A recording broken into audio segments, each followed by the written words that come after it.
Got to try out our new tent too. That was pretty sweet, huh? That was a cool setup. What was great is it was up when I got there. I didn't have to do any work. Yeah. And I just drank monsters and sat around while you guys took it down. It was great. We were zipping up the zipper on the bag, and Dan's like, "Oh, you guys need any help?" No, I got a white duck. It's called a white duck wall tent. It's like a 12 by 14. It's pretty nice.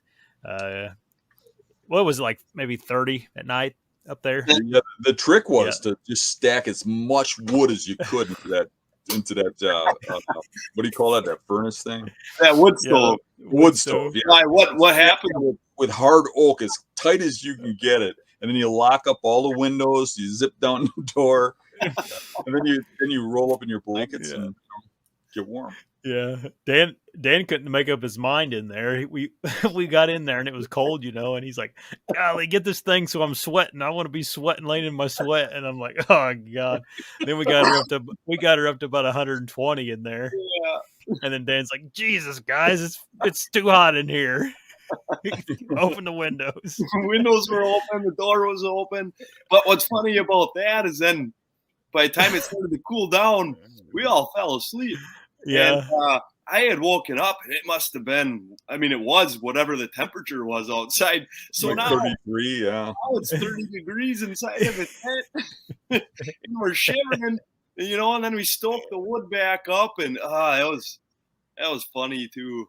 The worst part is with 3 guys in there, when it would get cold, all of a sudden you'd hear a squeak, and then you'd get hit by a warm blast of air, and the furnace ain't on, and you're like, "Oh man, Eric's farting again." I would fart all night long.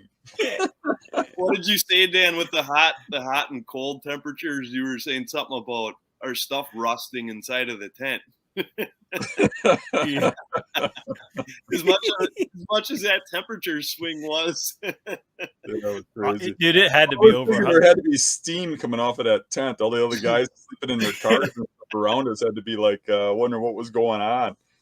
That first time we fired that thing up, the chimney looked like a tractor pull going on in there, just blowing smoke up throwing flames out of the top we didn't of get it. the screen on it either, and then I know. I'm outside, and all of a sudden I see all these like hot ashes with flames off and landing on top of the tent. I'm like, I don't think that should be happening. What's funny is we knew we forgot to put the screen on the first day. We never put it on. No. We also, it was it was, I shouldn't say that, but we didn't put it on then because we had the pipe hot. We had already started the fire, so we couldn't touch it, Yeah. We don't really have an excuse the next day. We could have probably taken it off and putting it on, but we kept her calmed down a little bit so it wasn't blowing sparks off that's the first thing when Jason came to camp. He's like, "Oh, you should probably get a spark arrestor for that thing." He's like, "You'll put holes in your tent." And I'm like, "Yeah, I know. I got one. We just didn't put it on." Yeah. Hey, everybody. If you like the channel, make sure you subscribe right here. And if you like the clips, I got 2 more options for you.